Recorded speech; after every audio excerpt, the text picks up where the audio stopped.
Hi అండి, welcome to Nihas multi talents అండి. ఎలా ఉన్నారు అందరూ? బాగున్నారా? మీకు ఒక విషయం చెప్పాలండి. మదర్స్ డే సందర్భంగా మా పాప నాకు ఒక గిఫ్ట్ ఇచ్చిందండి. మంచి సర్ప్రైజ్ ఇచ్చింది. వాచ్ ప్రజెంట్ చేసిందండి.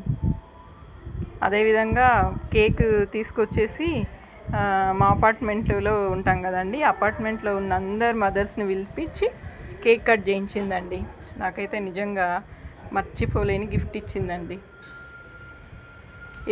ఈ వీడియో పోస్ట్ చేద్దాం అనుకున్నానండి అప్పుడే, కానీ వీలు కాకపోవడం వల్ల కొంచెం లేట్గా పోస్ట్ చేశానండి. నిజం చెప్పాలంటే మేమందరం కలిసి భలే ఎంజాయ్ చేసామండి. అందరికీ కూడా హ్యాపీ మదర్స్ డే అండి. కొంచెం లేట్గా చెప్తున్నందుకు ఏమనుకోకండి. అదే గిఫ్ట్ అనేది ఎలా ఉందండి కామెంట్ చేయండి. ఓకే అండి. మేమందరం కలిసి కూడా ఫొటోస్ దిగాము. వీళ్ళంతా మా అపార్ట్మెంట్లో ఉన్న వాళ్ళండి.